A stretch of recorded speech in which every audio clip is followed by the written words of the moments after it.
Assalamu alaikum wa rahmatullahi ta'ala wa barakatuh. Barkanmu da yau, barkanmu sake saduwa da ku a yau a wani sabon bidiyo. A bidiyon mu na insha Allah zai mana cikakken bayani na biyu ne akan wannan application namu na Dataway wanda muka bidiyo akan sa kwanan nan. Wanda na san da yawan ku sun kalli bidiyon kuma wasu ma har sun bi sun sayi kwafin code kuma sun yi register. To alhamdulillah yanzu dai application din nan dai mun sake tabbatar wa mutane da ingancin sa. Sannan wannan bidiyon da zan yi insha Allah zan yi bidiyo ne akan yanda mutum zai sarrafa shi. Na san da yawan ku sun bude shi, wasu suna tambaya na ya za su yi kaza da abubuwa dai da yawa ana mun tambaya akai. So duk wanda ya san yayi register a wannan application din nan a bidiyon da ne dinnan sosai sa ido sosai a wannan bidiyon insha Allah zan nuna muku yanda ake sarrafa wannan application na cikin wannan bidiyon. So dan wa kar ka manta idan yau ne zuwan ka na farkon channel din ka danna alamar subscribing sannan ku danna alamar karrawa, ta haka ne duk bidiyon da muka dora YouTube za su sanar da ku.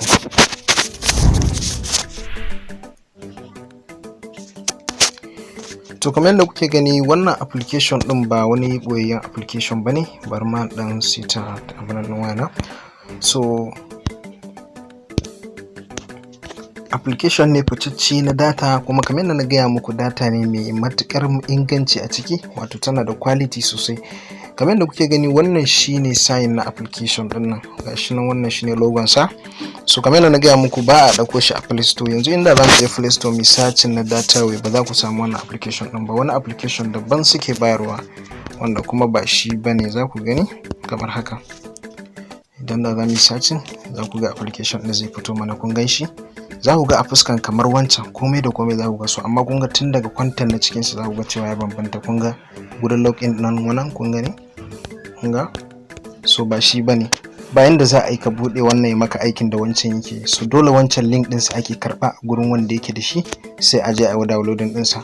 So kamar yadda na gaya muku zan sake aje link din wannan application din a description nan ga wanda ba su register ba a wancan bidiyon. In suna so za su register, so zan aje musu link a description na bidiyon nan. Kamar yadda na gaya muku, idan mutum yana bukata sai ya je ya shiga sai ya dauko. Kamar yadda kuke gani dai wannan shine bidiyon da muka yi, zan iya cewa a wannan last video na a wannan channel din. Zaku ga shi nan kusan muna da views din mutum 63 wanda suka kalle shi.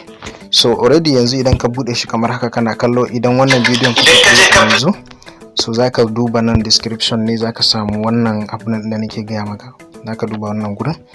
So kamar yadda kuke gani dai gurin ba wani guri ne mai abu nan ba, zaka taba wannan dan arrow ne kuma completely ka taba wannan rubutun da yake gurin, zai bude maka description nan. Za ku ga nan link din na ajiye shi, ga link din Dataway din, sannan kuma ga na WhatsApp group namu da sauransu. So wannan shine inda zaka bi ka sami link din. Idan har baka yi register ba zan ajiye maka shi a description na wannan bidiyon. Idan kuma ka register app din kake bukata, so insha Allah ka bude description din ko tsofon bidiyon ma zaka samu app din, zan ajiye muku shi kamar yadda kuke gani. So yanzu zamu shiga cikin wannan application din dan mu nuna abubuwan da ya kamata a ciki a ce mun sani. So kamar yadda kuke gani wannan shine fuska ta application din. Idan ka bude, idan link din ma ka bude, register zaka yi. So zan sake yin bayani takaitacce akan masu yin register, dan na san register da yawa akwai wanda har yanzu ba su yi ba. Zaka zo ka taba gurin register ne kawai, da ka taba shi sai ka jira shi kamar haka, da ya nuna maka wannan dan rubutun a ƙasa haka sai ka yi scrolling down. To da ka zo zai baka gurin da zaka saka bayananka. So kamar yadda kuka sani dai nan guri ne da ake saka Gmail address naka, sai kuma phone number, sai kuma full name naka, wato sunanka da sunan babanka, sai kuma ka hada username naka kai creating nashi. In ma ka hada sunan naka, ba a da yin gap a username kamar yadda kuka sani. Sai kuma nan zaka rubuta your referral. So referral option nan zaka rubuta sunana ne a gurin kamar yadda kuka gani. Na ga muku abin da zaka rubuta a jiki, babu gap. Zaka rubuta musu Yakubu, zaka rubuta musu Yakubu Salisu, babu gap. Haka zaka rubuta musu shi a nan gurin da suka sa maka referral din nan, wato wannan gurin da nake nufi shine abin da zaka rubuta musu. So da ka rubuta wannan abin da zaka yi a nan shine zaka zo ka gurin payment, select payment, abin nan payment method, wanda da ka taba zai nuna maka coupon code da kuma online payment. So zaka taba mai coupon code ne idan da coupon code zaka yi register. Coupon code kuma na gaya muku 2000 ake siyan sa. So ta hanyar da zaka saye shi shine idan kana da wani wanda yake da application din na anguwarku ko a garin ku sai ka same shi sai maka copy code a ciki 2000 zaka bashi, haka shi ma zai je ya saya a ciki. Idan kuma baka da shi zaka iya min magana a WhatsApp ta wannan number nawa, zan iya sayan maka in tura maka. So amma kuma gaskiya kafin in saya sai mutum ya tura min kuɗi na a cikin wannan account number nawa, na tabbatar ka tura min, na karba alert din kuɗi na, sannan ka tura min proof of payment naka, sannan sai copy code din nan in tura maka kamar yadda muka yi a bidiyo na farko da sauran jama'a. So wannan shine hanyar da muke sayan copy code mu tura mutum yayi register. So idan ka sayi dama kafin ka fara yin wayannan register sai ka sayi copy code, domin bayan da za a yi ka wuce nan gurin baka saka musu copy code ba. Kamar yadda kuka wayannan zabi kusan guda 1 2 3 4 5 6 7, so komai sai an cike shi kafin a wuce wannan gurin. So kaga idan babu copy code ba za ka wuce wannan method din ba, wannan payment method din. Kaga in ba copy code bayan da za a ka wuce shi. To don haka tun kafin ka fara register za ka fara siyan copy code. Copy code na a WhatsApp ake tura mutum, zai yi copy din sa kamar yadda kake gani. In ka zabi copy code haka, so zaka zo ka saka musu copy code din a nan gurin, sai ka zo sai kai pasting din copy code din a wannan gurin, sai kai pasting. Da ka pasting sai ka sa musu passport ɗinka, sai kai taking din wannan gurin kamar yadda kuke gani. Za ka yi taking din wannan gurin, da ka yi taking din shi sai ka danna subscribe din nan, zaka ga ya kai ka gaba inda zaka saka pin naka na. So duka dai nayi wannan bayanin a bidiyo na farko. Idan mutum yana buƙatar ya register sai ya je kallo wannan bidiyo na farkon zai gani. So idan mutum ya yi register, ga wanda suka yi register kuma yanzu za mu log in din cikin account dina don ku ga yanda muke sarrafa namu application abunan din account din. Kamar yadda kuke gani na yi saving din Gmail dina, gashi na a rubuce, ga passport dina, zan yi login. So kamar yadda kuke gani wannan shine cikin abunan balance dinsa. So kamar yadda kuke gani wannan shine dashboard nasa. Idan ka bude dashboard nan zaka yi dan scrolling down ne kafin ka fara ganin menene a cikin account ɗinka. Za ku ga gashi na wannan shine wallet balance nawa 548. So ga referral bonus nawa na cire shi, na yi withdrawing. Sai kuma ga data balance nawa. So wannan data bonus ce wanda suka bani a referral da nayi na mutanen da suka bude kwanaki. So kamar yadda kuke gani a wannan account din ma nayi referral din mutum 2, gashi na anan gurin sun nuna.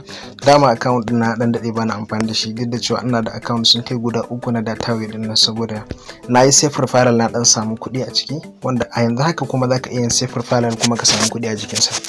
So kamar yadda kuke gani, amma safe referral sai kana da layuka da yawa, dan ba zai yi kai account biyu akan layi ɗaya ba. So shine amfanin safe referral din shi.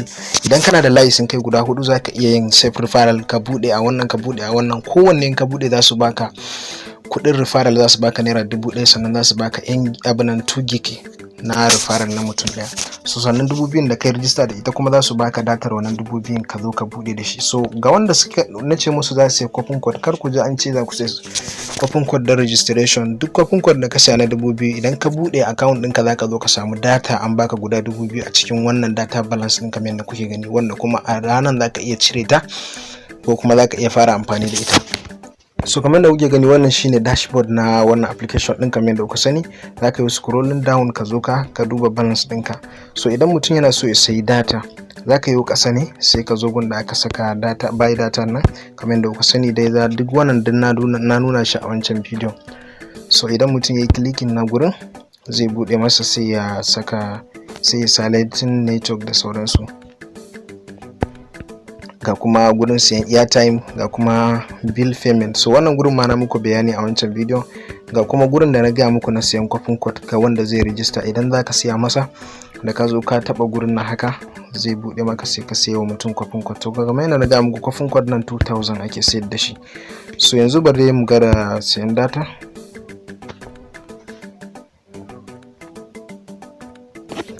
sai ke kamar data na ma ya kare. Okay, so da ka danna gurin buy data nan zai bude maka gurin nan kamar yadda kuke gani. Yanzu zan dan sayi data ne ma dan kara akan layi na.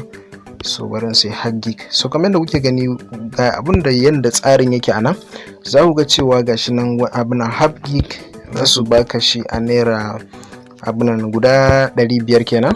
Za su baka shi a naira 120, za su baka 1 gig a naira 240, za su baka 2 gig a naira 480. kuma kowanne isfiyan shi gashi nan kwana 30 ne isfiyan sa, kowanne da kuke gani sai yayi kwana 30. So ga kuma BTU shi ma suna yi M10 BTU 200.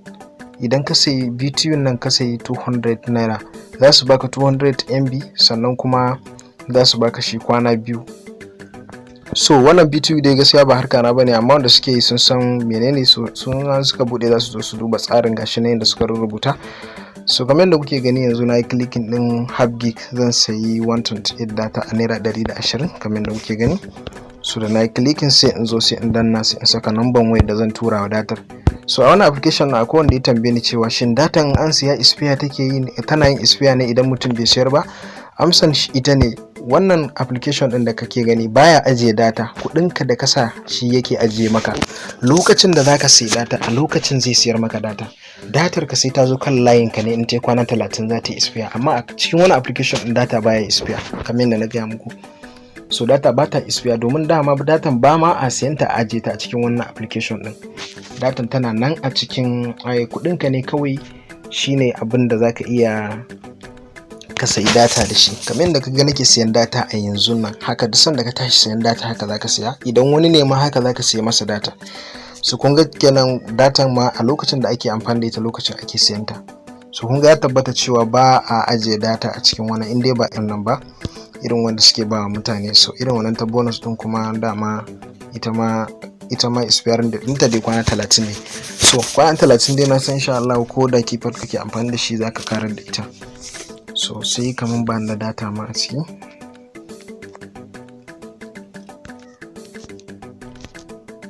So kamar da kuke gani dai da kai submit zai kawo ka wannan guri, da ya kawo ka nan zai sake gaya maka duk bayanan ka gashi nan. Za ku ga cewa ya gaya maka ga phone number da zaka turawa, ga kuma kuɗin da ka siya, ga adadin kuɗin da za a caje ka, so ga kuma date. So sai ka sake danna submit a gurin nan, sai ka zo sai ka saka wannan pin naka guda 4 da ka yi register da su. So wannan duk na yi bayanin yadda ake saka pin din nan a cikin wancan bidiyon. Idan har mutum yana buƙatar zai kalli wancan bidiyon kafin ya zo shi ya kalli wannan. So sai ka saka pin din kamar yadda kuke gani.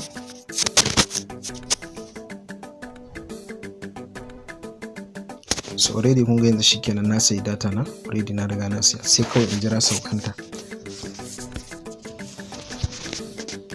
So kamar yadda kuke gani yanzu zan sake wa baya mu dan sake nuna abubuwan da ya dace a ciki. So idan ka zo cikin application din nan, idan har kana son sayan airtime ne wato kati, shi ma zaka iya bin process din gashi nan da ka taba zai zo ya ce kai selecting network, da ka taba zai ce ka saka phone number sai ka saka amount. So duka wannan shi ma process din kusan ɗaya ne da yanda ake sayan data. So sannan akwai gurare da ya kamata a ce na yi bidiyo a kansu, wanda wannan application da kuke kallon sa kusan duk wani abubuwa da yake cikin sa kowanne idan aka ce za a gaya maka wannan bidiyo guda ɗaya zai tsayi. So kamar yanzu gashi nan inda aka rubuta, ina gurin da nake so in magana nan, yanzu gashi nan airtime to cash nan da kake kallo, idan mutum ya yi irin kuskure ya siya kati a bankin sa direct, ya siya da yawa din nan, ko kuma wani ya turo maka kati da yawa kana so ka mayar da shi cash. So a wannan application din idan ka yi account a cikin Dataway din nan, zaka iya zuwa ka yi swapping din wannan airtime naka to cash, ya dawo maka main balance ɗinka, ya dawo maka wannan kuɗin. So wannan kuma kun sani ana iya cire shi directly zuwa banki. Kamar yadda kuka sani dai wannan ko nawa ne a ciki zaka iya tura ta zuwa account naka na banki, yanda zaka zo kai selecting na bankin da kake amfani da shi, Fidelity, First Bank, duk gashi nan zaka zo ka sa musu account number da sauransu. ko ma nawa ne a ciki zaka iya sawa. Kana sa account number kamar yadda kuke gani, za ku ga sunan mutum ya fito, sunanka na account din ya fito, sai ka zo ka sa amount kawai sai ka tura.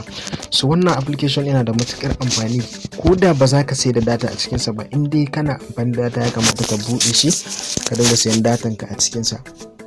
So wannan airtime to cash din nan, wannan shine hanyar da na nuna muku. So amma gaskiya idan ana da buƙatar in yi bidiyo akan wannan yanda ake swapping din airtime zuwa cash, kaga da yawan mutane suna sayan kati sai sun je sayan kati na 1000 misali haka a bankin su, sai su sai katin 10,000, wani kuma ya je sayan na 500 sai sai katin 5,000. To duk idan kana da irin wannan application, kana da wannan application na Dataway, zaka iya zuwa kai swapping din kayan ka zuwa cash. Idan da buƙatar haka insha Allah zan yi bidiyo akan sa nan gaba. So wannan dai shine dan takaitaccen bayanai. So sai dai akwai kuma wani sa'in zaka zo ka bude account din sai ya nuna maka wani talle haka a ciki, ba zai nuna maka balance da sauransu ba da waye. So sai ka dinga yin clicking din nan gurin menu din nan ne, wanda da kai clicking sai ka zo ka danna dashboard din nan. So kowane irin talle ne in ka danna dashboard din nan zai fita ya dawo da kai asalin dashboard naka. so kun gani zai dawo da kai wannan, sai wannan abin da yake dan yawan fito wannan shi zaka dinga danna nan gurin ne sai ya dinga fita anytime in kai update na shi zaka ga yana fita. So kamar yadda kuke gani in ka sake danna menu din nan ma zaka iya zuwa ka sayi datan ka direct ko kuma airtime ko kuma pay bills. So wannan pay bill da kuke kallo shi ma zaka iya zuwa irin misali yanzu kana amfani da StarTime ko wani GoTV ko DSTV zaka iya zuwa ka yi recharging naka a cikin wannan application din. Zaka zo ka zabi network ne kamar yadda kuke gani yanzu haka, misali sai ka ce zaka duba TV bill ne sai ka duba sai ka taba sai ka zabi network din TV naka, in DSTV ne, GoTV ko StarTime, so duk wanda kake da shi sai ka taba. So da ka taba za ku gani dai kamar dai duk wanda ya sani dai Mr. Time dai ya san dai yanda yake zuwa ya payment nasa. So a ko nawa kake payment a StarTime naka ko DSTV ka, ina tabbatar maka a wannan application din sai ka samu sauki. Zan kuma nuna muku yanda abun yake kamar yadda kuke gani yanzu gashi nan naira 900 nan za ku ga monthly. To na tabbatar idan har kana recharging na 1200 ko 1000 a gurin irin abunan kamfanin StarTime nan, to na tabbatar a nan gurin ka samu saukin naira 100 a ciki. So gashi nan za ku ga har da suna antenna da waye basic antenna waye duk gashi nan. So wannan dai gaskiya ba bangare na bane, amma idan dai har kana recharging na tabbatar dai ka san dai duk wannan abubuwan akwai sauki a ciki ko babu. So idan kuma kana so ka sai airtime a cikin wani application shi ma zaka zo gurin nan da aka saka airtime din. So abin da yasa na gaya muku wannan application yana da matukar amfani, ko ba za ka sai da data ba a ce kana da shi akan wayanka, idan ka zo yanzu ka shiga gurin buy airtime, wato zaka sai kati ka saka a cikin wayanka, zaka ga shi ma akwai sauki a ciki. Abin da na gaya muku idan ka sayi wancan abun din, wancan payment abun na StarTime naka akwai sauki, shi ma haka idan kati zaka sa a wayanka shi ma cikin wani abun akwai sauki. Kamar yadda kuke gani yanzu idan kai selecting network ka zo misali kai selecting MTN, sai ka zo misali ka saka number wayanka a nan gurin, ka zo ka saka amount. Yanzu bari mu kaddara in zan saka 200, zan sa katin naira 200 a cikin application din nan. So za ku ga abin da za su rage mun a ciki. So kamar yadda kuke gani za ku ga gashi na za su rage mun naira 5. Duk naira 200 za su rage maka naira 5, za su cire maka asalin account naka na Dataway, za su cire 195 ne, za kuma su tura maka katin MTN naka na 200 akan layinka. Kuma airtime ne kamar yadda ka sani, quality babu wani matsala wai a ce wai saboda sun rage maka dinnan katin zai saurin tafiya, babu wannan matsala. So kamar yadda kuke gani yanzu idan mai sayar da kati ma dai na san dai abubuwan da suke ci da baya wuce irin naira 5 naira abu nan a cikin kati. So idan kana so ka ga yanzu da ka danna submit nan zai tambaye ka pin naka, da ka saka pin naka shikenan take zaka ga katin ka ya shigo kan layinka. Wato wannan na airtime ma yafi na data sauri, saboda na data ka'idan dilansa minti 5 ne, amma na airtime da kai baya kaiwa minti 1 yake sauka akan layinka, za ka ga sauka. So abin da yasa na data suka bada 5 minutes, shi ma 5 minutes din ba lalle ne yake kaiwa ba. Idan ka ga data ka tura mutum ta haura 5 minutes bata shiga ba, to totally ana matsalan network na MTN a garin gaba daya. Zaka samu ko transfer na banki baya tafiya a wannan lokacin. So wannan lokacin ana samun matsala a wannan application din ma. Wannan kuma za mu iya cewa duka gari ne, ba wai iya application din bane. Amma indai network yana nan lafiya to indai ka tura mutum data ba shi minti 5 highest kenan, in tai delay kenan shine zaka bashi minti 5, wanda da kai bashi minti 5 din insha Allah zai samu datan sai ya sauka a cikin abin din sa. So kamar yadda nake ga muku wannan yana da matukar amfani, idan ma bara kai sana'an data da shi ba ka saye shi. So wani zai iya tambaya yadda za a yi depositing din kuɗi a ciki. So wanda kake ga wannan kuɗin da kake kallon sa directly na saka shi daga banki na tura. Hanyar da zaka bi ka turo kuɗi a cikin wannan application shine zaka taba pound wallet din nan, zaka ga sun fitar maka account number ka na wannan account din na Dataway. So suna bada Providence Bank account number ne. So idan kana da branch na Providence Bank a garin ku, zaka iya zuwa direct kai depositing din kuɗi a cikin wannan bankin, zai shigo cikin wannan account naka. Wannan ta sa muka karfafa mutane cewa wannan yana da matukar amfani, ba kuma website ne da za a ce za su gudu da kuɗin mutane ba, domin suna da partnership da Providence Bank. Bayan da za a yi Providence Bank su baka number account din su ka zo ka bude wani application da shi wanda ba su da tabbacin application din nan sun san su waye masu shi. So wannan asali ma ana cewa Dataway company MTN ne. So kuma su kuma Providence Bank dama kowa da ya riga san banki ne sananne, wanda idan ka dauki wannan account number yanzu misali haka kai kofin ta, idan ka je yawa transfer zaka ga direct a kowane banki kaje kake amfani da shi yanzu kowane banki kake amfani da shi idan ka je ka saka wannan number waya zai gaya maka cewa wannan number account din Providus Bank account ce. So da haka zai nuna maka sunan ne ita, kuma ba zai nuna maka wannan Dataway din ba, zai nuna maka sunan Providus Bank ne. So nan dai kawai sun yi partnership da su ne domin su dinga tura mutane kuɗi dare zuwa cikin application na Dataway. So wannan kuɗin da kuke kallon sa zan iya mayar da shi 428 nan yanzu haka zan iya mayar da shi asalin cikin account na Facebook ta hanyar sending din nan da zaka danna kamar da nuna muku a farkon bidiyon nan. So wannan duka method ne mai sauki wanda idan mutum ya bi shi hankali ba abinda ba zai sani ba cikin wani application din. So wannan za ku ga gashi nan suna nuna mutane top referral, mutanen da suka yi referral na wata a wannan watan. Top 10 referral in John, za ku gashi nan sunayen mutanen da suka yi referral, wani mutum 4, wani mutum 2, duk gashi nan wani mutum 3. So wannan application yana da matukar amfani. Idan har baka fara amfani da shi ba kana so ka bude shi, so kalli bidiyon mu na farko yanda ake register sa, sannan ka zo kalli wannan bidiyon ka karasa solving din kayanka. So duk wani matsala da kake samu a wannan application din in dai har ka bude shi, ka mun comment ka gaya mun ko ka bi ni ta WhatsApp ka mun bayanin wani matsala da yake baka, insha Allah zan maka bayani ɗaya bayan ɗaya. So kuma ta yan idan har zuwan ku ne na farko wancan din, ku dinga danna mana alamar subscribing, sannan ku dinga danna mana alamar ƙararrawa, ta haka ne duk bidiyon da muka ɗaura YouTube zai sanar da ku.